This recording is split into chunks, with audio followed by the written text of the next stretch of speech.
and a civil suit has gotten worse. And in case you don't know what we're speaking on, we're speaking about Diddy, man. We were asking earlier in the year when the civil suit first came out, did Diddy do it? You know? And then there was a lot of times, for a number of reasons. I just want to kind of not just trying to explain for myself, but for one, I believe in standing up for black men. As a black man, without evidence, I felt like I would stand up for Diddy because I know that there's a lot of rumors that kind of don't really be true in the hip hop industry. I've also been lied on before, and I know how it feels to actually be having a heinous rumor about you that's not true, but ain't really much you can do sometimes when it's circulating amongst folks that are kind of trusted over you, or if you have a certain type of reputation that people just want to have something to hang over your head. So not to like make excuses or anything like that. Also, I wanted to believe Diddy because he has daughters that he's currently raising, and basically watching them grow up in front of the twins and his other daughter Chance. And now he has a younger daughter named Love. I think her name is she's with the Asian lady he got. But a man with daughters, I wanted to believe wasn't capable of doing the heinous acts that he was accused of doing. The lawsuit, some of the things in there kind of, what made me think like, well, why was it so long for a lot of these claims to come out? A lot of the gay stuff I really don't really pay much attention to, but now I have to kind of take everything in account that was in that lawsuit and everything damn near that I ever heard about Diddy to be relatively true. Because, and also when they did raid Diddy's house, and then we actually waited a whole month, we got a whole month, about 12 diss tracks came out, you know what I'm saying, between J. Cole, an apology from J. Cole, a couple of duds from Drake, a couple of hot tracks from Drake, then he got body bagged, J. Cole was just sitting to the side riding his bike, watching the whole thing. We had a whole month and a half of just nothing after the raids of Diddy's home, right? Those raids, they raided his Miami home, his New York home, and his home in LA. And they ain't even talk about finding no ounce of weed or nothing. It was like, damn, how they gonna raid this man's spot? And we don't hear no real charges. He's still out. He's still free, right? So I was thinking like maybe they was kind of, coming for something. I felt like they was coming for something to kind of take away the leverage. Everybody knows that the Diddy parties do get wild. There's some of everybody of the who's who has been in attendance of a Diddy party, and they say that there are cameras everywhere and at those parties, and that means that he may have blackmail material on some of the Hollywood elites, and just some of the most highest of the celebrity circles.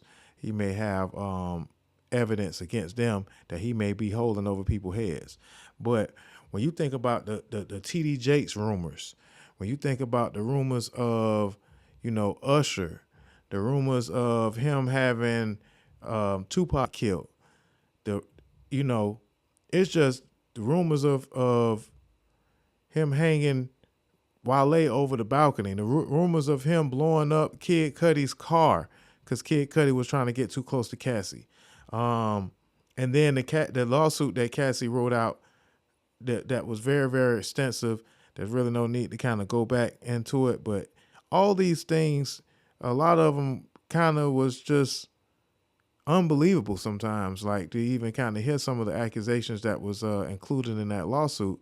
But man, when this tape dropped Friday, and I'm going to say, who knows what's going to happen tomorrow? Every time we do this show, all hell breaks loose the next day. It's like they wait. They be like, damn, go ahead and do your show, Dozha, so we can break the internet every time. And I'd be like, damn, like, do they wait till Friday to drop news like this? Like, why did they drop the tape out on Monday? But we did talk about last week, King Combs, Diddy's son, Christian, came out with a diss record to 50 Cent, and it was called Pick a Side. Now, we know that 50 Cent has also been organizing a documentary. I thought it was kind of a joke at first, but it turns out to be real. He has a documentary that he's been filming called Diddy Do It. And he also sold that documentary. So 50 Cent not only be making these jokes, he not only holds a grudge, he not only kind of make fun of Diddy and kind of like antagonize him, to the utmost. He actually made a production and got paid for it. And we thought that R. Kelly was a monster, and we had a situation with that R. Kelly, surviving R. Kelly doc.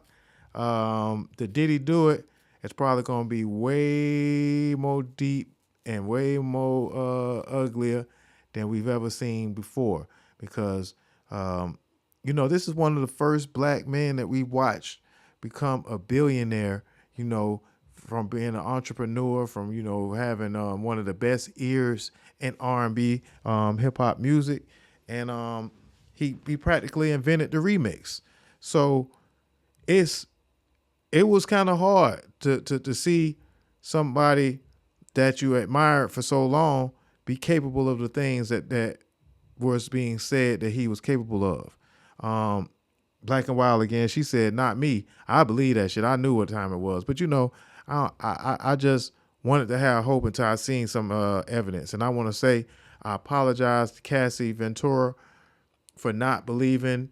It's not that I actually went out my way to kind of say that she was lying, but I did feel like it did take a minute for some of those for the lawsuit to come out.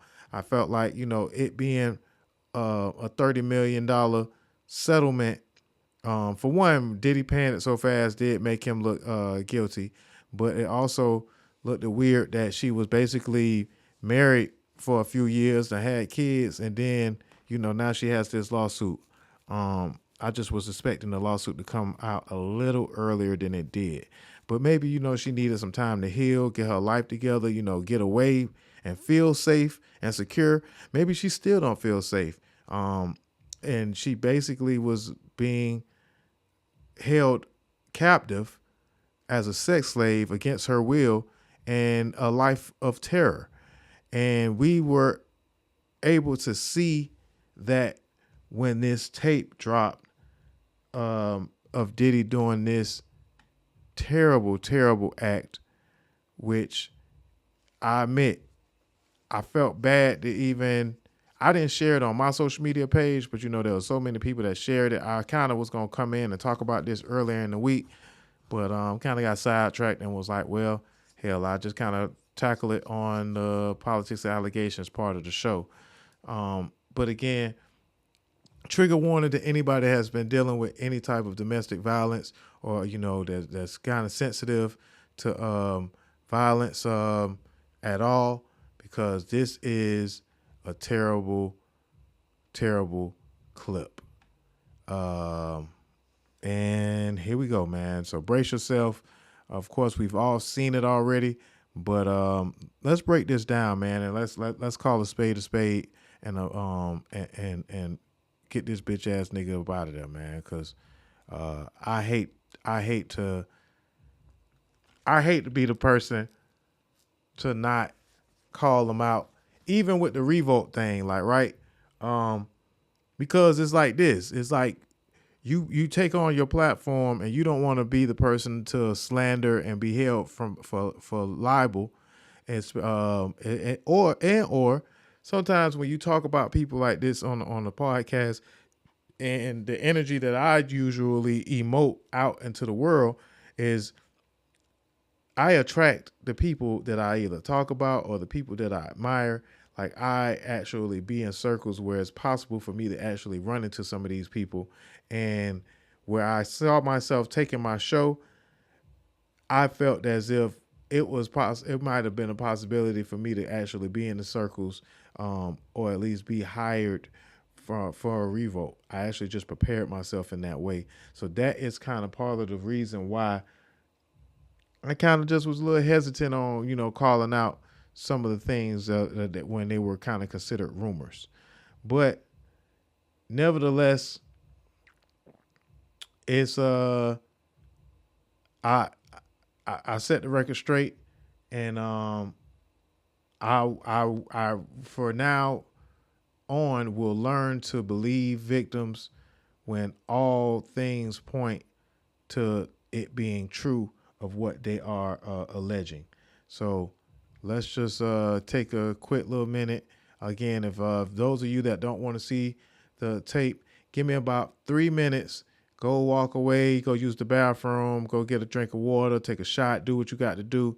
But yeah, you might not want to see this if you are a little sensitive. Not even a little sensitive, because I'm not sensitive at all, and this actually was just crazy thing to see on Friday. The video that broke the internet over the weekend, and we just can't unsee it once you see it. Cassie trying to escape the monster that is Sean Diddy Combs, and what he does when he catches her is inexcusable. Of abuse against music mogul Sean Diddy Combs. The video, captured on multiple cameras, shows Combs assaulting his then-girlfriend, Cassie Ventura, in a hallway at a Los Angeles hotel in March 2016. A lawsuit filed by Ventura in November last year and settled the next day referenced actions that seem to match those seen in this video. There is no audio. According to the complaint, Combs became extremely intoxicated and punched Miss Ventura in the face, giving her a black eye, which, according to the lawsuit, prompted Ventura to try and leave the hotel room. The surveillance video obtained by CNN begins as she enters the hallway. The complaint says as she exited, Mr. Combs awoke and began screaming at Miss Ventura. He followed her into the hallway of the hotel while yelling at her. The complaint goes on to say he grabbed her and then took glass vases in the hallway and threw them at her. In the surveillance video, Combs can be seen grabbing Ventura and throwing her to the ground. As Ventura lies on the ground, Combs then kicks her twice and attempts to drag her on the floor back to the hotel room. Ventura is seen picking up a hotel phone. Combs seems to walk back to the hotel room, then returns and appears to shove her in a corner. Moments later, he can be seen throwing an object in her direction. According to Ventura's now settled lawsuit, the pair began dating several years after they met in 2005. They parted ways in 2019. Combs' attorney said the decision to settle was in no way an admission of wrongdoing. Ventura declined to comment on the video, but her attorney told CNN the gut-wrenching video has only further confirmed the disturbing and predatory behavior of Mr. Combs. Words cannot express the courage and fortitude that Miss Ventura has shown in coming forward to bring this to light. The video hasn't been seen publicly before and comes on the heels of a series of civil lawsuits alleging Combs' involvement in sex trafficking and sexual abuse. Allegations Combs has repeatedly denied. In a December 2023 statement, Combs responded to the claims in all the lawsuits, saying, "Sickening allegations have been made against me by individuals looking for a quick payday. Let me be absolutely clear. I did not do any of the awful things being alleged." CNN has reached out to representatives for Combs for comment. Absolutely disgusting. And then even just the way he played everybody, man, and denied these things. Just seeing it, man, it's just unbelievable. Man ran out. Was he taking a shower? Was he asleep? She obviously was trying to escape while she had a chance. I wish she would have took the stairs, man. I just wish that there's nothing that you can do, but you just wish that you could have done something. I also wish that the people in the hotel, maybe he knew the people in the hotel that he was staying in. Maybe, that's the reason why he stayed in that hotel, because he knew that he would have the power to erase this situation once it occurred that anybody may have seen anything. But obviously people have been saying And it is absolutely true that if he had the audacity to do these things in public, imagine what he's done in private. And they have been involved with one another for over 10 years, 14 years of abuse, sex trafficked. She basically was like a sex slave. There's no kind of way, no sugarcoat and way of putting it. It was just from the things that she said that she had to do, that he made her do. Um, I understand why they call these things sex trafficking, and it's just disgusting. Um, the man, a lot of folks, you want to believe that that some things that like it's like Tupac said, only God can judge me, and um, and folks be like, yeah, it's not your place to judge another person for what their actions, and all things can be forgiven through the eye of Jesus Christ, but nah, man, you can't unsee this video. You can't un unimagine the statements and the things that she clearly described in the civil lawsuit. I read a lot of it when it did come out. I didn't read it in its entirety, and maybe I need to go back, um, and maybe we will know more uh, once this documentary comes out. But there have been other victims that are starting to come forward. There have been people that have whistleblowed and kind of called him out for a very long time. And sometimes you do kind of just see it as people trying to get paid because the man was a billionaire mogul with so many ventures from De Leon to Ciroc to Sean John to Bad Boy Records, and then the music. A lot of times, talent will make you overlook. Talent and money will make you overlook heinous acts and behavior that people exhibit, and it make you cover it up. But for those that were covering it up, whoever was at the hotel that accepted that $50,000, and whoever decided to damn that come out with the tape 8 years later, I feel like they did that on purpose, so it will be a statute of limitations. But they say that there's still a possibility that he can actually be held accountable in criminal law, because of the fact that you might as well call that kidnapping. For her to be trying to get away and him to be dragging her back to the room, you might as well kind of label that as kidnapping. It's bigger than domestic violence. It's sexual trafficking, and it's just crazy. Um, it also makes you wonder. We also wanted to feel bad for Diddy for taking a loss and who he called his first love, Kim Porter, who hit the mother of three of his kids, Christian Combs and the twin girls, and she just mysteriously died of pneumonia. Very beautiful young lady as well, and it just makes you think, kind of we may have to kind of rethink about the things that happened to Kim Porter. I seen a tweet. That says a little bit more about these about the abuse that Diddy has done to Cassie and Kim Porter, and I want to share it with you guys. Writer Cola Boff says, what y'all saw in the video of Diddy beating Cassie was nothing. We'll never forget the time he tried to make Kim Porter lick Cassie's tampon. Also using Kim's race as a put down. You guys don't know the half of what women go through with famous and powerful men. Be they rappers, be they Bin Laden, be they actors. Y'all have no idea. And you will always demonize the woman. Always.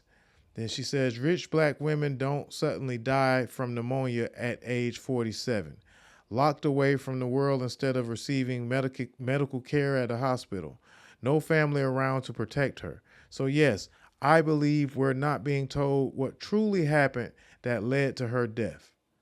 Then somebody says, I don't think it's right to compare abuse from situation to situation. I'm not pointing a finger or saying who was inflicted more pain should be heard louder. However, Cassie cracked the door so others could be heard. I'm sure the tell-all book Kim supposedly came because she was going to come out with a tell-all book. And then she says, I'm not comparing shit. I'm telling you what happened. Cassie ended up being treated the same way the women she replaced were treated. At first, she thought it was cute when she a teen and he was beating on Kim Porter, but later she became Kim. These are facts. And somebody also questions this person's credibility and said, after her death, didn't you say you only met her once and didn't know her that well? Where was all this info back then? And the lady says, that's true. I only met Kim Porter in person once. We met at a charity event and we had dinner afterwards. We chatted on the phone for about 2 years and we only met in person one time. We were not besties or close, but I'm telling you what she confided in me about. Terrible. What she confided in me about her abuse. So, it's a lot of secrets that need to be exposed in the industry. And Cat Williams called it out at the beginning of the year, man, saying that, 2024 is the year of the truth and that these things was coming. And, it also goes to show that many celebrities know certain things and certain secrets that they don't share. They know things that they don't talk about, that they keep under wraps. And are these people complicit in keeping these secrets? Are the bodyguards that have been around Puffy and that may have seen things that, should have been reported? Are they complicit? Is the black culture, complicit in still celebrating certain people when we kind of hear certain things or we kind of get an idea that people are evil? With R. Kelly, we knew from a video of seeing it. We knew from records of him marrying Aaliyah that R. Kelly had issues, that he was a sick individual. But because he sings so well, because he's such a dynamic and incredible artist, a lot of these things get swept under the rug. A lot of people will say these things about people like Diddy and R. Kelly and, so on and so forth. And then if those folks show up, then it's autographs, it's pictures that people want to take. And, it's all kind of in one ear and right out the other or to the back of the mind it goes. And just that quick, because of the power, because of the money, because of the talent that these people display and share with the world, it makes it easier for these things to be forgotten or covered up. And so it doesn't even feel like that some folks even want these people to be done. Like, feels like shit. It's like he could go away for about a few years and, if he still got the bread, he could put the money behind somebody else and have another rise of power. But again, I'm done. I ain't got to go back and forth. I don't know about how I feel about canceling all of his music, but I know I don't really have to support Diddy's music at all. The fact that he dropped the album last year that was nominated for a Grammy and the name of the album is the Love Album. It's just ridiculous. Like the love, like for him to change his name to Love. It's just sick, man. I feel like terrible for even kind of falling for the bullshit. But sometimes there's no way of kind of knowing or knowing better. Then to top it all off, a few days later,